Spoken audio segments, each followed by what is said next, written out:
बरं आता शेवटचा घास. हा काय तुला मी किती वेळा सांगितलं की अन्न असं टाकायचं नसतं देऊ, तरी टाकतेस. साक्षी, दादू मी आता माझं नाव घेतलं. दादू, दादू मला ओळखलं. मी साक्षी. दादू, दादू तुम्ही आता माझं नाव घेतलं, तुम्ही ओळखलत मला. देऊ. सावित्रीबाई, माझे कपडे आणले का आंघोळीचे? पाणी पण काढून ठेवा, मला जायचंय बाहेर. दादू, दादू रात्र झालीये. ही जेवायची वेळ आंघोळीची नाहीये. नाही, एकदा आंघोळ केली की मग मी शाळेत जायला मोकळा. बाबा थांबा, काय चाललंय? का तुम्ही आमच्याशी असं वागताय? बाबा, आमच्या कुठल्या चुकीची तुम्ही आम्हाला एवढी मोठी शिक्षा देताय? तुम्ही डी.व्ही. देशमुख आहात, डॉक्टर डी.व्ही. देशमुख. दामोदर विनायक देशमुख या नावानं सगळं जग तुम्हाला आजही ओळखतं आणि तुम्ही स्वतःलाच ओळखायला तयार नाही आहात. ओळखा स्वतःला, नीट बघा. या ज्या दोघी लहान मुलासारखं तुम्हाला भरवतायत ना, त्या तुमच्या नाती आहेत. बाबा, मी मकरंद आहे, तुमचा मुलगा. बघा, ओळखता येते का? कोण रे तू? आणि मला बाबा का म्हणतोयस? माझी ट्रेन चुकेल, मला जाऊ दे. बाबा, तुम्ही कुठेही जाणार नाही आहात. अरे, तुम्ही आम्हाला ओळखून सुद्धा न ओळखल्याचं नाटक का करताय बाबा? अरे अशी कुठं आपली ओळख आहे? मुलगा आहे तुमचा मकरंद, या तुमच्या नाती आहेत दोघी जणी. ए चिन्या, चिन्या, अरे इकडे आहे रे. ही माणसं मला का अडवतायत मला कळत नाही. तुम्ही कोणाला हाका मारताय? आम्ही तुमची मुलं तुमच्या समोर तरी तुम्हाला साक्षी, दादूची काळजी घे. काका तुझं. दादू, दादू तुम्ही, दादू मी शांत झोपा. मी नाही ओळखत कोणाला, मी नाही ओळखता येत मला. मी काय करू चिन्या, मी काय करू रे? कशी आहे तब्येत? बरीच बरी आहे. तुम्हाला बरं वाटलंय हे ऐकूनच खूप आनंद झाला. पण आता इतरांचाही काही विचार करा. काय झालं? आमच्याकडनं काय चूक घडलं? रणवीरने आमच्याकडे तुमच्याबद्दलची तक्रार केली आहे. त्यात किती तथ्य आहे हे जाणून घ्यायला आम्ही इथे आलो आहोत. काय काय म्हणाले भैया साहेब? तुम्ही स्वतःच्या भावाच्या आणि राज शिर्केंच्या विरुद्ध निर्णय घेत आहात. तुमच्या या चुकीच्या निर्णयामुळे राज शिर्क्यांबद्दल उलट सुलट बोललं जातंय. हे खरं आहे का? आमच्याबद्दल बाहेर काय बोललं जातं याची आम्हाला कल्पना नाही साहेब, पण आम्ही काही चुकीचं वागत नाही याची आम्हाला खात्री आहे. तुम्हाला जर खात्री आहे तर प्रत्येक गोष्टीत तुमचं कौतुक करणारे रणवीर राजे तुमच्यावर नाराज का आहेत? आम्हाला नाही माहिती.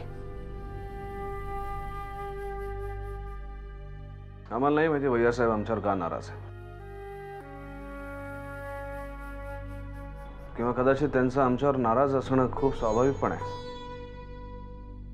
कारण भैया साहेबांचा आधीचा विक्रमादित्य आता नाही राहिला. आमच्यात घडलेला बदल भैया साहेबांइतकाच आमच्यासाठी धक्कादायक आहे साईमा. आम्हाला असं वाटतं साईमा आणि वाद असेलच तर तो दोन वेगळ्या प्रकारे विचार करणाऱ्या माणसांमधला वाद आहे. पण एवढं आम्ही तुम्हाला खात्रीपूर्वक सांगतो की आजही आम्ही भैया साहेबांवरती त्यांचा लहान भाऊ म्हणून तितकंच प्रेम करतो जितकं आम्ही आधी करत होतो.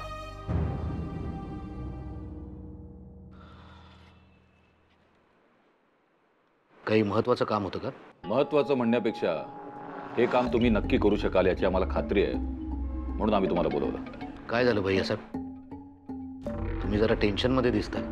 आदित्य राजे या अपघातातून सावरल्यापासून त्यांचं वागणं पूर्णपणे बदललं हे तुमच्याही लक्षात आलं असेल. आणि त्यांचं हे वागणं त्यांच्या आणि राजे शिर्केंच्या इब्रतीला साधेसं नाहीये. राजे शिर्केंच्या इब्रतीपेक्षा? एक मिनिट. ते चांगला माणूस बनण्याचा प्रयत्न करतायत हे आम्हाला पुन्हा पुन्हा सांगू नका. ठीक आहे, पण विक्रमादित्यांचं वागणं बदलावं असं जर तुम्हाला वाटत असेल तर आत्तापर्यंत घडलेल्या घटनांची कुणीतरी जबाबदारी घ्यायलाच हवी, हे विक्रमादित्यांच्या वतीनं मला तुम्हाला सांगायलाच हवं. कोणती जबाबदारी? शाळेची इमारत कशी पडली, कुणी पाडली, त्या निष्पाप मुलांचा मृत्यू कुणामुळे झाला? शाळेची इमारत कोसळण्यामागे आमचा हात होता, खरं आहे. पण त्या निष्पाप मुलांचा बळी घेण्याचा आमचा हेतू नव्हता. मणी ठाकूरच्या माणसांच्या निष्काळजीपणामुळे हे घडलं, आणि हे आदित्यराजांना पक्क माहिती आहे. तरी ते आम्हालाही शिक्षा का देत आहेत? हे सगळं कुठेतरी थांबायला हवं, म्हणून आम्ही तुम्हाला बोलवलं. भैयासाहेब, आपल्याला माहिती आहे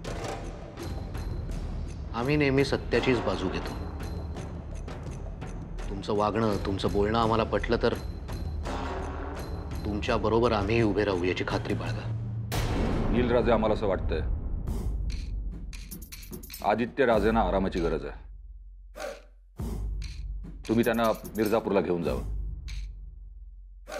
आणि ही आमची इच्छा तुम्ही त्यांना सांगावी, कारण हल्ली ते तुमचं आमच्यापेक्षा जास्ती ऐकतात. भैयासाहेब, आदित्यराजेंनी मिर्झापूरला जायचं की नाही हा सर्वस्वी त्यांचा निर्णय असणार आहे. हां, पण त्यांच्या कुठल्याही वागण्या बोलण्यामुळे राजे शिर्के परिवाराला अपमानित व्हावं लागणार नाही, आणि तुर्तास फक्त या एका गोष्टीची जबाबदारी आम्ही घेतो.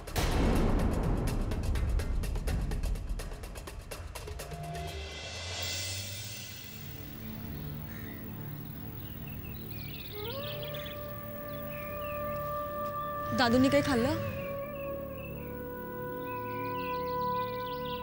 नाही. तेव्हा पण त्यांना कितीही आग्रह केला ना तरी त्यांना जेव्हा वाटतं तेव्हाच ते खातात. तरीही साक्षी, त्यांच्या खाण्यापिण्याकडे आपण काळजीपूर्वक लक्ष द्यायलाच हवं.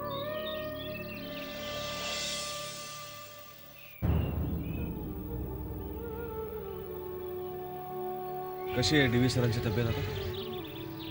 आत या ना, आपण आत येऊन बोलूया. नाही, आत्ता नको. बस आहे, बस.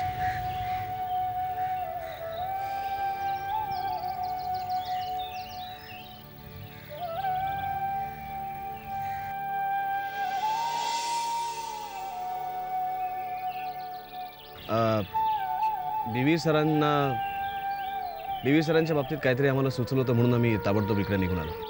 बोला. डॉक्टरांचे उपचार तर चालूच आहेत सरांवर, आणि त्यांना योग्य तो प्रतिसाद देतीलही सर. पण आम्हाला असं वाटलं की समजा एकदा आपण त्यांना शाळेत घेऊन गेलो तर. डॉक्टरांचे उपचार तर चालूच आहेत सरांवर, आणि त्यांना योग्य तो प्रतिसाद देतीलही सर. पण आम्हाला असं वाटलं की समजा एकदा आपण त्यांना शाळेत घेऊन गेलो तर. म्हणजे आम्हाला असं वाटतं की शाळेची ती इमारत, शाळेतली मुलं, ज्यांच्याबरोबर त्यांनी इतके दिवस काम केलं, तो शाळेचा स्टाफ, या सगळ्यांना बघितल्यानंतर त्यांच्यामध्ये नक्की बदल घडेल असा विश्वास वाटतो आम्हाला. म्हणजे तशी माझी काहीच हरकत नाही आहे, पण या अशा अवस्थेत दादूंना लोकांसमोर घेऊन गेलो तर लोक कसे रिॲक्ट करतील याचीच जरा काळजी वाटते.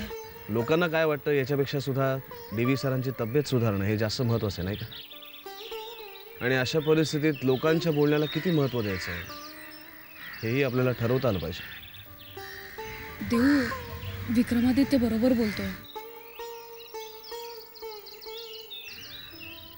ठीक आहे, माझी काहीच हरकत नाही. आपण लवकरात लवकर दादूंना शाळेत घेऊन जाऊ. गुड, येतो.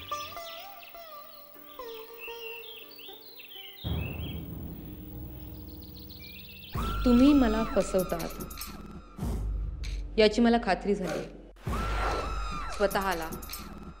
स्वतःच्या भावाला वाचवण्यासाठी तुम्ही माझा बळी देताय. अजून एक संधी देते मी तुम्हाला. मला यातून लवकरात लवकर सोडवा, नाहीतर पोलिसांसमोर, कोर्टासमोर मी हे सांगीन की या सगळ्याची जबाबदारी तुम्ही मला घ्यायला सांगितली. रणवीर राजे, मला भोळी समजलात इथेच चुकलात. राजे शिर्के इंडस्ट्रीजची CEO भोळी असेल हा विचार आला नाही तुमच्या मनात? ठीक आहे, तू जर असा विचार करत असशील तर आमचा नाईलाज आहे. आमच्या प्रामाणिकपणावर विश्वास नसेल तर तुला जे काही वाटतं ते तू पोलिसांना सांगू शकतेस, पण त्यानंतर तुझ्या कुटुंबाचं काय होईल याचा मात्र विचार कर. तुझं कुटुंब तुझ्यावर अवलंबून आहे असं तूच म्हणाली होतीस ना. हे बघ, हे सगळं आमच्या धाकट्या बंधूंमुळे होतंय, ते आम्हाला मान्य करायलाच हवं. आणि यातून बाहेर पडण्यासाठीच आम्ही तुझी मदत मागत होतो. एक मिनिट, मला सोडवण्यासाठी तुम्ही काय प्रयत्न करताय ते मला समजेल. वेळ आली की तेही समजेल. तोपर्यंत फक्त थोडी वाट बघ.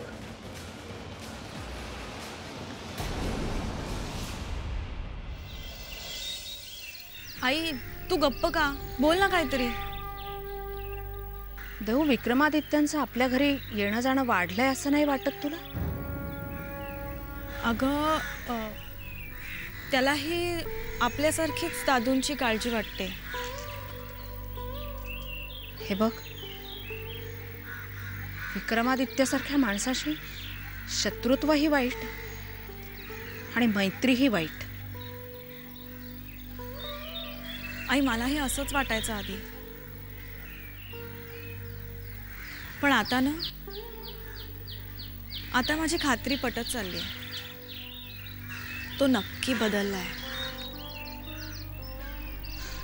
मला मेरीला कळत नाही यातलं काही खरं. मी आपलं जे वाटेल ते बोलले.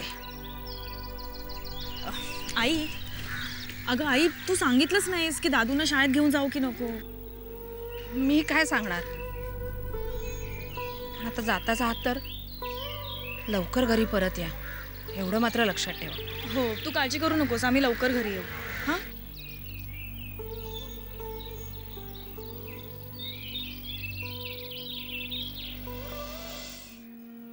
इकडे इकडे इकडे.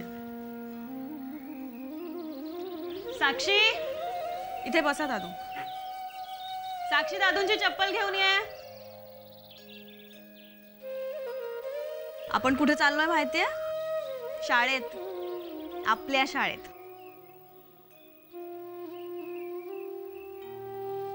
घाला दादू.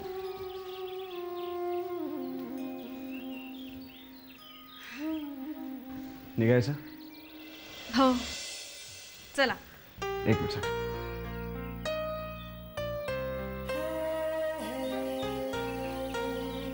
चला.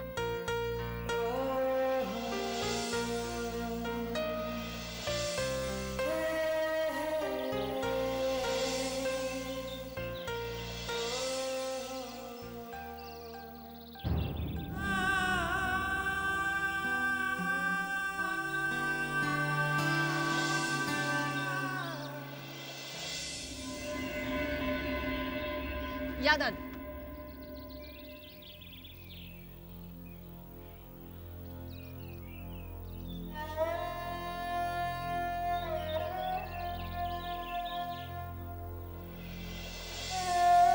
दादू, आपण कुठे आलोय पाहिलं का?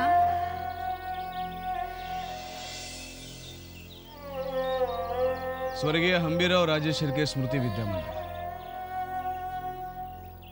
या शाळेला जरी राजे शिर्क्यांचं नाव असलं तरी सुद्धा ही शाळा तुमच्या म्हणजेच DV सरांच्या नावाने ओळखली जाते. दादू, तुम्हाला आठवतंय लहान असताना मी शाळेत जायला कंटाळा करायचे, तेव्हा झोपाळ्याचं आमिष दाखवून तुम्ही मला शाळेत घेऊन यायचा.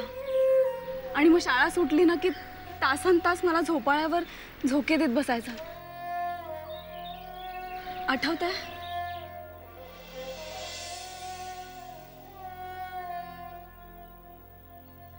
दादू, आपण आता आज जाऊया शाळेत.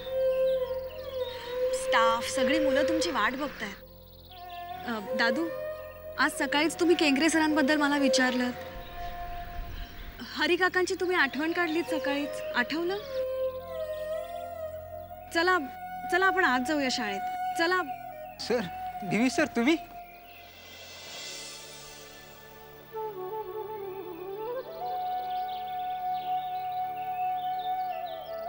सर, मला माहित होतं सर तुम्ही परत याल असं. दादू, ओळखलं त्यांना? हरी काका. सर, माणूस जगात कुठेही गेला ना तरी त्याला आपल्या घरी परत यावंसंच वाटणार सर. विक्रमादित्य राजे, अहो आमचे डीव्ही सर शाळा सुटली तरी बराच वेळ कॅबिनमध्ये बसून राहायचे काम करत.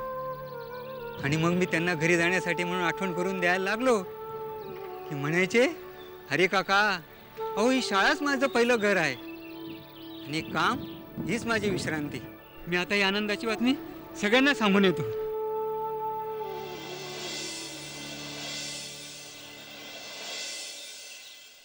मी तुझं काही एक ऐकणार नाही. माझ्या हातचे 2 लाडू खाऊन त्याच्यात काही फरक पडणार नाही. हो, पण डॉक्टरने त्यांना गोड खायचं नाही म्हणून सांगितलं होतं, म्हणून आपण त्यांना काही गोड देत नव्हतो. पण तुमच्या न कळत माझ्या घरी येऊन तू चोरून खायचाच ना. त्या डॉक्टरांचं काय ऐकतेस? हे लाडू त्याच्या समोर ठेवले ना की बघ, सगळं विसरलेलं त्याला आठवायला लागेल. तुम्ही म्हणता तसंच होऊ दे.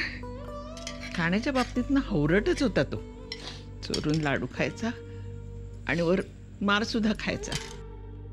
पण लाडवाचा गोडवा जन्मभर जपला त्यानं. त्या गोडव्यातच मोठा झाला आणि आपल्या बरोबरच्यानंही त्यानं मोठं केलं. आणि आता बघ ना, लोकांना चांगल्या मार्गाला लावले, स्वतःचा रस्ता मात्र भरकटला. काकू, तेच म्हणते मी, हा कसला योग आहे हो. त्याने कधी कोणाचं काही वाईट केलं नाही आणि त्यांच्यावर ही वेळ यावी. मी म्हटलं ना तुला, काळजी करू नकोस. हे बघ, हे लाडू त्याच्या समोर नेऊन ठेवले ना की माझा हरवलेला दाम्या परत मला बघायला मिळतो की नाही बघ.